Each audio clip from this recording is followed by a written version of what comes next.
Hi friends, welcome to rainbow stories. உங்களுடன் இணைந்திருப்பது உங்கள் அமுதா. விக்ரமாதித்தன் கதைகள். விக்ரமாதித்தன் நவரத்தின சிம்மாசனத்தை தன் கொலு மண்டபத்தில் ஸ்தாபித்துவிட்டு தான் இந்திரலோகம் போய் வந்த கதையை விவரமாக சொன்னான். அப்போது மதிமந்திரியான பட்டி, அரசே, ஏறிய சிம்மாசனம் இறங்காமல் 1000 வருஷம் அரசாளவும் 1000 வருஷ ஆயுளும் பெற்று வந்தீர்கள். எனக்கு இம்மாதிரி வரம் பெற்று வந்தீர்களா என்று கேட்டான். அதை கேட்ட அரசன், பட்டி, உன்னை நான் மறந்துவிட்டேனே என்று சொல்லி மிகவும் வருந்தினான். கவலைப்படாதீர்கள், 2000 வருடங்களாக மாற்றிக்கொள்ளலாம் என்று கூறி பட்டி பத்திரகாளி அம்மன் கோவிலுக்கு சென்றான். அப்பொழுது அம்மன் கோவிலில் இல்லை, நகர்வலம் சென்றிருந்தாள். ஆகவே அவன் சன்னிதானத்திலேயே தோத்திரம் செய்து கொண்டிருந்தான்.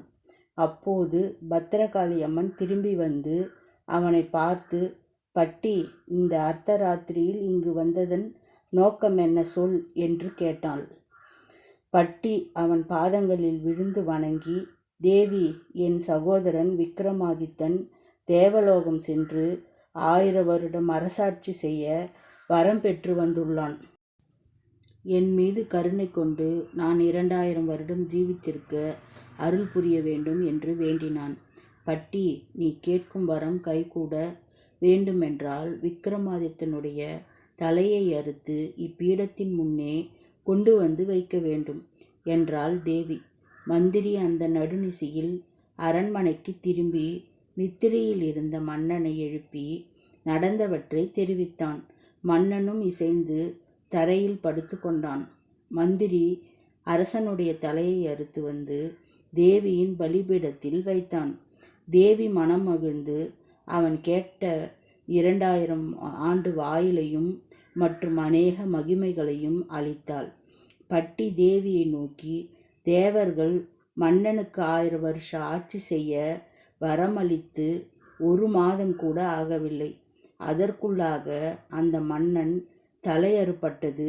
தேவர்களின் வரமே அந்த கதியானால் நீ கொடுத்த வரம் எப்படி நிலைக்கும் என்றான். பயப்படாதே, என் வார்த்தைக்கு பங்கம் வராது என்று மந்திரிக்கு ஆறுதல் கூறி மன்னனை உயிர் பெற்றெழ செய்தாள்.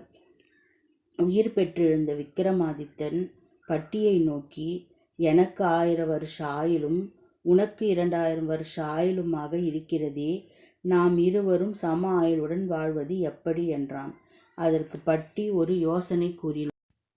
அரசே, வருந்தாதீர்கள், உமக்கு மேலும் 1000 வருடங்களை நீட்டி விடுகிறேன். ஏறிய சிம்மாசனத்திலிருந்து இறங்காமல் 1000 வருஷ ஆட்சி புரியும்படி தேவர்கள் வரம் தந்தார்கள்.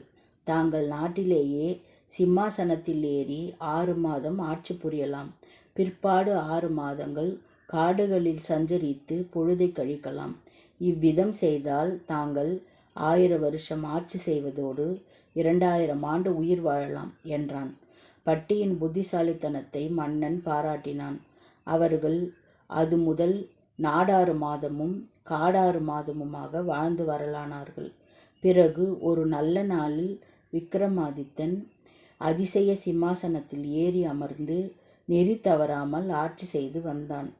போஜராஜனே, விக்ரமாதித்த மன்னனுடைய பூர்வீக கதையை சொல்லிவிட்டேன்.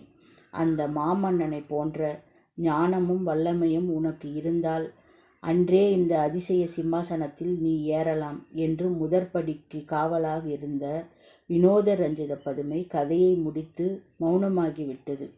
போஜராஜனும் நீதி வாக்கிய மந்திரியும் திகைப்பு நீங்கி உணர்வு பெற்று நேரத்தை பார்த்தார்கள்.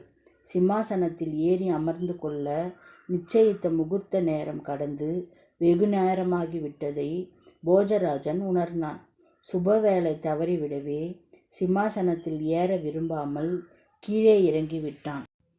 2ஆம் நாள் போஜராஜன் காலையில் தனது ஞாமதிஷ்டிகளை முடித்து கொண்டு சிம்மாசனத்திற்கு தூப தீபம் காட்டி அதில் ஏறி அமர்வதற்காக முதற்படியை கடந்து 2ஆம் படியில் வலது காலை எடுத்து வைத்தான். 2ஆம் படிக்கு காவலாக அமைந்த மதனாபிஷேக வல்லின பதுமை மன்னனை தடுத்து நிறுத்தி தன் கதையை சொல்ல ஆரம்பித்தது. விக்ரமாதித்தன் மந்திரி பட்டியுடன் விரதப்படி முதலில் நாடாறு மாதம் ஆட்சி செய்து வரும்போது இந்த கதை ஆரம்பமாகியது. உஜ்ஜயினி மாகாளி பட்டினத்திலிருந்து இருக்காத தூரத்தில் உள்ள காட்டில் துர்க்கையம்மன் கோவிலும் மயானமும் இருந்தன. அந்த மயானத்தில் இருந்த முருங்கை மரம் ஒன்றில் ஒரு வேதாளம் தலைகீழாக தொங்கிக் கொண்டிருந்தது.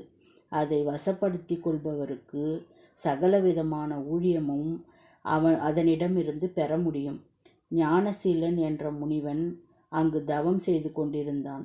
அவன் வேதாளத்தையும் துர்க்கை அம்மனையும் வசப்படுத்தி கொண்டு பலவிதமான சித்திகளை பெற விரும்பினான். அதற்காக அக்கோவிலில் எதிரில் குண்டம் வளர்த்தான். அம்மன் தரிசனம் தந்தாள். தாயே, நீண்ட ஆயுளும் அரச பதவியும் எனக்கு வேண்டும். வேதாளம் என் கைவசம் வர வேண்டும்.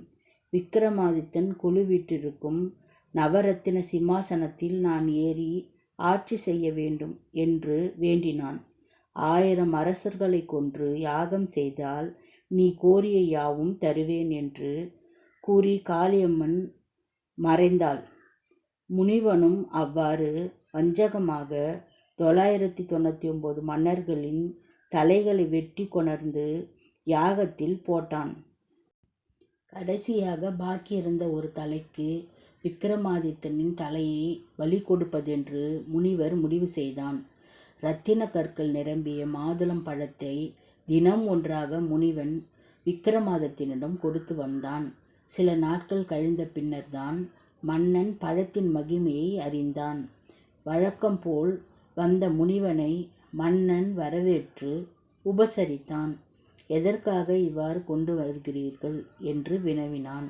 முனிவன் நயவஞ்சகமாக பேசி விக்கிரமாதித்தனை ஒரு நாள் இரவு தம் இருப்பிடத்திற்கு அழைத்து வந்தான். அங்கு பலவிதமான குரலைகளும் பூத பிசாசுகளும் குதித்து கூத்தாடி கொண்டிருந்தன. மன்னன் அவைகளைக் கண்டு அஞ்சவில்லை. மாமுனிவரே, நான் என்ன செய்ய வேண்டும் என்று மன்னன் கேட்டான். மன்னனே, இங்கிருந்து தெற்கே சென்றால் அங்கு உள்ள மயானத்தில் ஒரு முருங்கை மரத்தில் பிணம் ஒன்று தொங்கிக் கொண்டிருக்கிறது. அதை யார் கைக்கும் அகப்படாதது. அதை எப்படியாவது கூட்டிக் கொண்டு வந்தால் போதுமானது என்றான் முனிவன். மறுமொழி கூறாமல் பிணத்தை கொண்டு வர விக்கிரமாதித்தன் கிளம்பினான். விக்கிரமாதித்தன் கதைகள் தொடரும். Please like, share and subscribe.